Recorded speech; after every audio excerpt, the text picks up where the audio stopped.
I would like to believe that if we have a freer society, it will take care of blacks and whites and everybody equally, because we're all individuals, and to me that is so important.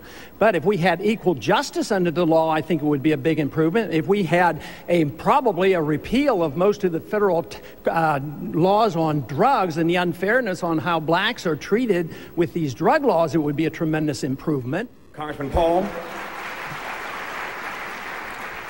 A system designed to protect individual liberty will have no punishments for any group and no privileges. Today, I think inner city folks and minorities are punished unfairly in the war on drugs. For instance, blacks make up 14% of those who use drugs, yet 36% of those arrested are blacks, and it ends up that 63% of those who finally end up in prison are blacks. This has to change. We don't have to have more courts and more prisons. We need to repeal the whole war on drugs. It isn't working.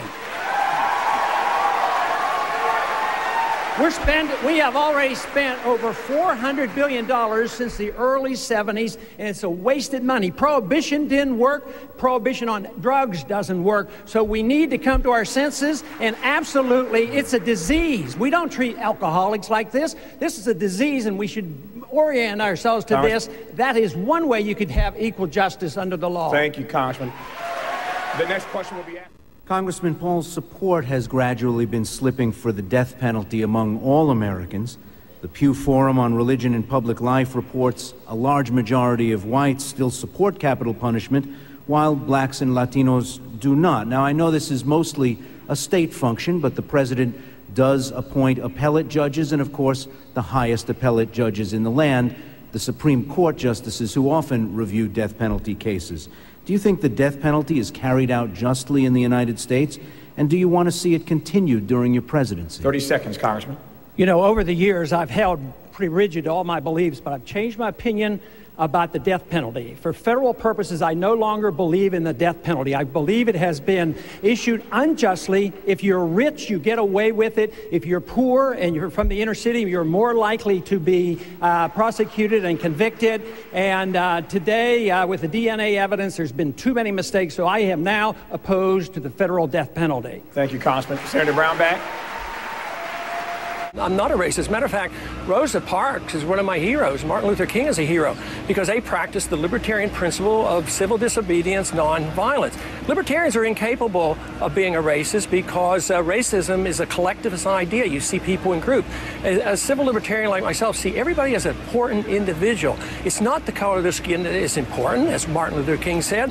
What is important is the character of the individual. You know what is really interesting, though, and this might be behind this, because I, as a Republican candidate, probably am getting the most number of black votes and black supporters, and now that has to be undermined. And I do this because I attack two wars that blacks are suffering from. One, the war overseas. In all wars, minorities suffer the most. So they join me in this position I have against the war in Iraq. And what about the war on drugs? What other candidate will stand up and frighten the cannon and say, I would pardon all blacks, all whites, everybody who are convicted for nonviolent drug acts and drug crimes? And this is where the real discrimination is. Let me finish this because I got to get my message back, because you put the other message out. Now, if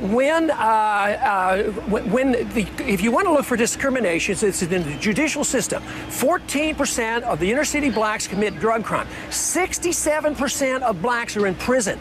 That's discrimination. That's the judicial code that I am attacking, and that is not racism. What I defend is the principle of libertarianism, where we never see people who belong to a group, and every individual is defended and protected because they're important in the individual, not because of their color of skin, but of their character. So I am the anti-racist because I am the only candidate, Republican or Democrat, who would protect the minority against these vicious drug laws.